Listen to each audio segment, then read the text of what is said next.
버웰벨 전 주한미군 사령관이 한반도를 두고 한 예언이 화제가 되고 있습니다. 바로 한국의 핵무장론에 관한 이야기입니다. 이 이야기를 하기 앞서 먼저 현재 미국에서 벌어지고 있는 상황에 대해 알아야 하는데요. 도널드 트럼프 대통령은 조 바이든 전 부통령과 대선 후보 TV 토론에서 북한 문제를 놓고 충돌한 바 있습니다. 트럼프 대통령은 북한과 전쟁 대신 김정은 국무위원장과 좋은 관계를 갖고 있다는 점을 거듭 강조하며 취임 직전 버락 오바마 대통령이 자신에게 미국이 직면한 가장 큰 문제는 북한이라고 말하며 북한과의 전쟁을 암시했다. 그것은 핵전쟁이 됐을 것이다. 북한과 전쟁을 했다면 아마 지금 수백만 명이 숨졌을 것이다. 그러나 나는 김정은 위원장과 다른 종류의 관계를 갖고 있고 매우 좋은 관계다. 전쟁도 없다고 말했습니다. 만약에 트럼프 대통령이 재선에 성공한다면 지난해 하노이 노딜 이후 진전 없는 북미 대화가 탄력을 받을 것이라는 전망까지 나오던 상황이었습니다. 하지만 바이든 후보가 더 많은 표를 가져가면서 상황은 급변했습니다. 바이든 후보는 역내 미국의 미사일 방어 자산과 미군 배치, 한국과의 군사작전 등을 거론하며 김정은 위원장을 거듭 폭력배로 지칭한 바 있습니다. 북한을 두고 완전히 다른 의견을 보이고 있는 두 후보인데요. 이 말은 미국 대통령이 누가 되느냐에 따라 대북 정책이 완전히 극과 극으로 나뉜다는 것입니다. 현재 도널드 트럼프 미국 대통령은 이번 대통령 선거에서 부정행위가 있었다고 거듭 강조하면서 6개월이 지나도 내 생각은 변하지 않을 것이다. 승복하지 않고 내 에너지 125%를 이용해 계속 싸우겠다는 의지를 밝혔습니다. 상황이 이런 가운데 버웰벨 전 주한미군 사령관이 최근 한국 정치권 일각에서 제기한 한국의 핵무장론에 대해 예언을 했습니다. 한국 스스로 핵무기를 추구하는 것은 한국의 국가안보 이익에 명백히 부합하지 않는다며 한국이 동맹을 잃고 고립될 수 있다. 한국의 안보를 더 불안하게 만드는 상황이 될 수 있다고 예언한 것인데요. 미국 역시 한국과 함께 싸우겠다는 오랜 공약으로부터 거리를 두고 한국에 대한 핵 우산 보장을 철회할 수밖에 없을 것이라고 진단했습니다. 상황이 이렇다 보니 차라리 방위비 인상을 요구하더라도 북한과 대화를 추구하고 한국의 핵무장에 호의적이었던 트럼프 대통령이 재선을 하는 게 나았다는 평가도 나오고 있습니다. 최근 미국 하원은 한미 동맹을 더욱 강화해야 한다는 내용이 담긴 결의안 2건을 만장일치로 채택했습니다. 특히 이번 결의안의 내용 중에는 난항을 겪고 있는 한미 방위비 분담금 특별협정과 관련해 조속한 체결을 촉구하면서 상호 수용할 수 있는 단연간 협정을 포함시켰습니다. 도널드 트럼프 대통령 재임 기간 중 삐걱댔던 한미 동맹도 복원될 것이라는 전망이 지배적입니다. 조 바이든의 경우 방위비를 두고 양국이 겪어온 갈등은 잦아들겠지만 그동안 진행해온 톱다운 방식의 트럼프 대통령의 미북 정상회담에 대해 비판적인 견해를 보이며 북한과의 날을 세우고 있어 종전선언이 물 건너간 것 아니냐는 분석입니다. 그렇다면 대한민국 국민들은 이에 대해 어떻게 생각하고 있을까요? 대한민국 국민들은 59.8%가 한반도의 종전선언이 필요하다고 생각한다는 여론조사가 발표되었습니다. 전국 성인 남녀 1000명을 대상으로 2020년 4분기 국민통일 여론조사를 실시한 결과 과반인 59.8%가 한반도의 종전선언이 필요하다고 응답했습니다. 반면 필요성에 공감하지 않는다는 의견은 36.3%로 나타났습니다. 한반도 종전선언이 한반도 평화와 비핵화에 긍정적 영향을 미칠 것이라는 응답도 53.2%로 절반 이상을 차지했고 부정적 영향을 미칠 것이라는 의견은 13.7%, 별다른 영향을 미치지 않을 것이라는 응답은 27.8%를 차지했습니다. 또 트럼프 대통령과 김정은 국무위원장 간 합의된 사안이 미국의 새로운 행정부에서도 유지되어야 한다고 생각하는 국민은 73.9%로 압도적 다수를 차지했습니다. 조 바이든 미국 대통령 당선인은 벌써부터 안보 라인업을 발표했습니다. 이 명단에는 대북 강경론자들이 곳곳에 포진되면서 한반도 정세 역시 요동칠 가능성이 높아졌습니다. 특히나 이번에 발표한 안보라인 몇면에는 과거 버락 오바마 행정부를 떠올리게 하는데요. 먼저 토니 블렁컨 전 미 국무부 부장관이 국무부 장관으로 내정됐습니다. 토니 블렁컨 지명자는 대북 강경파로 이름나 있습니다. 북한 비핵화의 해법으로 국제사회에 지속적이고 혹독한 경제적 압박을 제시했으며 여기에서 중국의 역할을 강조했습니다. 그는 마크 리퍼트 주한 미국 대사, 데니스 맥도너 미국 백악관 비서실장과 함께 오바마 실세 3인방으로 꼽힙니다. 제이크 설리번 전 부통령 국가안보보좌관 또한 백악관 국가안보보좌관 자리에 둥지를 틀 예정으로 과거 그는 힐러리 클린턴의 국무장관 재임 시절 정책기획국장으로 임명돼 정책 조율 업무를 맡았던 인물입니다. 오바마 행정부 당시 마요르카스는 국토안보부 장관 내정자가 됐습니다. 바이든은 새 행정부 안보 라인의 상징성을 강조하며 미국은 동맹과 협력할 때 최강이다. 이번 안보 라인 인사는 그런데 핵심 신념을 상징한다고 밝혔습니다. 바이든의 안보 라인은 북핵 문제에 대해 실무진 합의 없이는 정상 간 교류도 없다는 계획을 밝히며 북한을 압박해 나가겠다는 상황인데요. 특히 블링컨 내정자는 한국, 일본 등 동맹국과 긴밀히 협력해 북한을 경제적으로 압박해야 한다면서 중국도 압박해야 한다. 미국은 이란의 강력한 경제 제재를 바탕으로 핵개발 프로그램 포기 약속을 얻어냈다.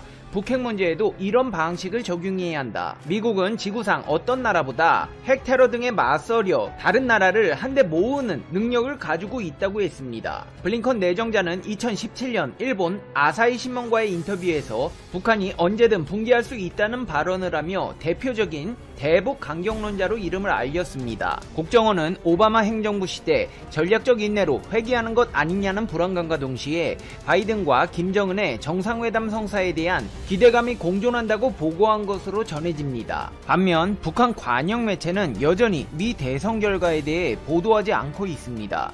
북한 지도부가 이번 미 대선 결과와 관련해 얼마나 신중한 입장을 취하고 있는지 알 수 있는 대목인데요. 통상적으로 보름 이내에 미 대선 결과가 북한 관영 매체를 통해 알려졌던 것과 비교하면 상당히 이례적인 현상입니다. 조 바이든 당선인의 대북 정책에 대한 우려와 기대 사이에서 극도로 신중한 태도를 보이고 있다는 분석입니다. 국가정보원은 국회 정보위원회 전체 회의에서 북한이 조 바이든 민주당 후보의 미국 대통령 당선과 관련해 해외 공간에 미국을 자극하는 대응을 하지 말라며 문제가 발생하면 해당 대사에게 책임을 묻겠다는 방침을 하달했다고 밝혔습니다.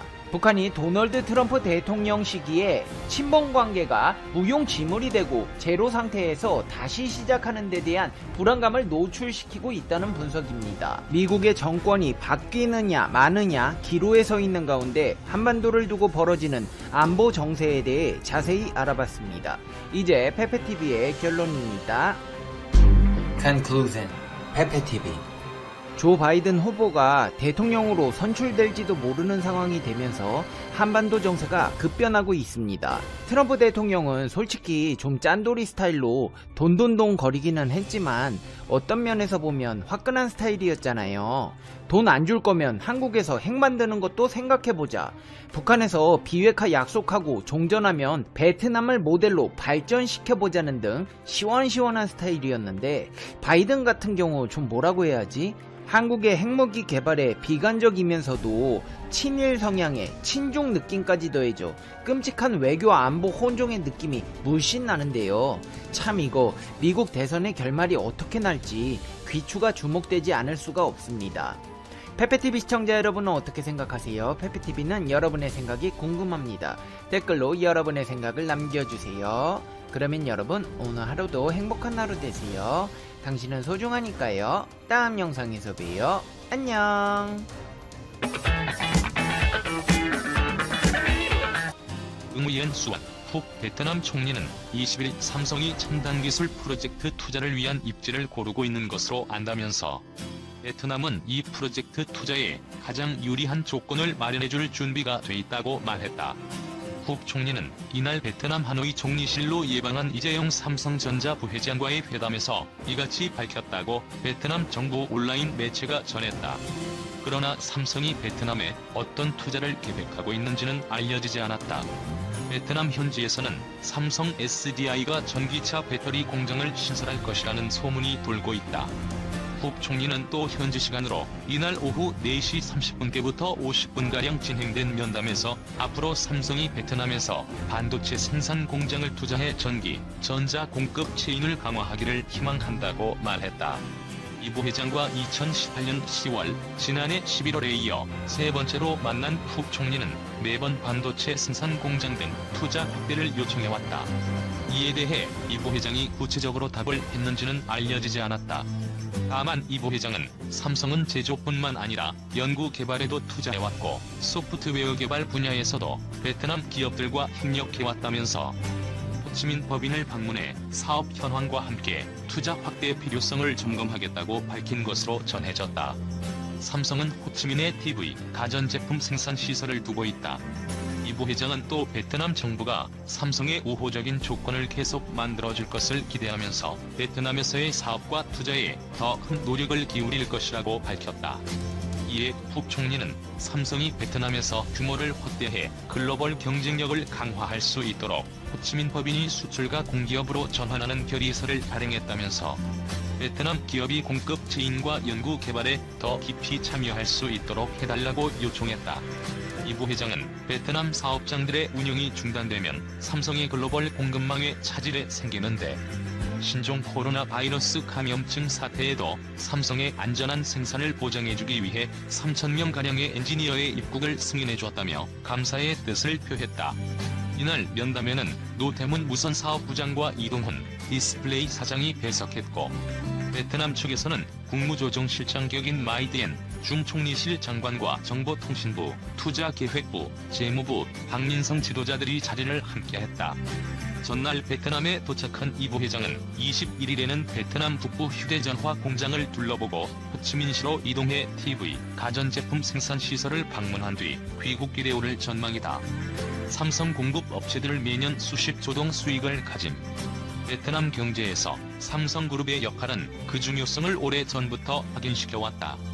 삼성은 베트남에서 가장 큰 외국인 투자자로 주요 공장이 방린 타이응엔 호치민시에 위치해 있으며 지금까지 등록 자본금은 174억 달러였다. 지난해 삼성 타이응위엔, 삼성전자 베트남, 삼성 디스플레이 베트남, 삼성 HCMC 단지 등 4대 삼성 주력 사업장은 660억 달러에 육박하는 매출을 달성했다. 이것은 베트남 GDP의 4분의 1에 해당한다. 삼성과 같은 대기업들의 존재는 베트남을 세계 최고의 전자제품 수출국, 특히 전화기, 부품과 컴퓨터, 전자제품, 부품 그룹으로 만들었다. 이들은 올해 첫 8개월 동안 베트남 수출액이 각각 316억 달러, 277억 달러로 가장 큰 두 상품군이기도 하다. 이 집단의 전체 비율은 전국 수출 총액의 3분의 1 이상을 차지한다. 직접적 기업뿐만 아니라 삼성과 같은 전자 대기업들의 등장은 생산과 기업 활동을 지원하는 거대한 생태계를 가져온다.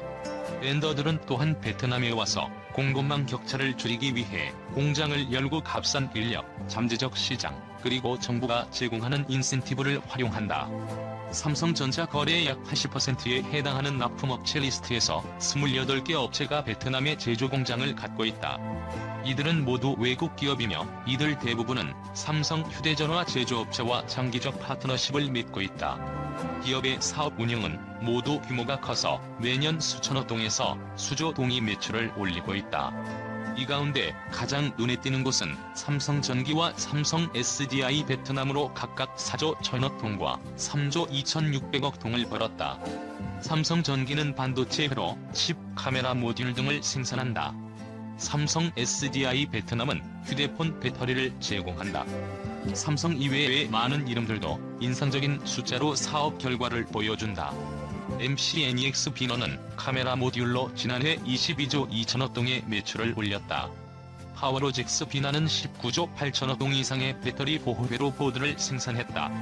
캠시스 베트남은 카메라 모듈에서 13조 2,500억 동의 수익을 제공했다. 고에르텍 비나는 12조 8천억 동 이상의 헤드폰과 마이크를 생산했다. 전화 케이스 전문 인탁스 베트남은 11조 9천억 동을 기록했다. 시플렉스는 9조 3천억 동의 매출의 인쇄회로를 생산한다. AAC 테크놀리지, 베트남 스피커 모듈, 마이크로폰은 거의 9조 동이다. 이 중 대부분은 연간 수천억 원의 수익을 올리는 시효성 있는 사업이다. 베트남에서 가장 많이 납부하는 법인 소득세 명단에도 정기적으로 이름을 올리는 업체들도 있다. 이들 업체는 최대 협력사 중 하나인 삼성 외에도 국내와 수출하는 다른 전자제품 제조업체에도 원재료와 액세서리를 공급하고 있다. 베트남에서는 최근 몇 년간 LG의 투자와 국내 제조업체 빈스마트도 전자제품 생산에 대한 야망을 품고 잠재적 후보로 부상했다. 삼성은 지원사업 생태계와 함께 베트남에 수백억 달러의 투자를 유치해 수십만 명의 인력을 충원하는 것에 수백억 달러의 수익을 창출하고 현지 공급 업체가 글로벌 체인에 합류할 수 있는 기회를 창출하고 있다. 삼성은 2014년에서 2019년 1차 협력사로 선정된 베트남 기업이 4개에서 42개로 늘었고 올해 50개에 달했다고 밝혔다. 또한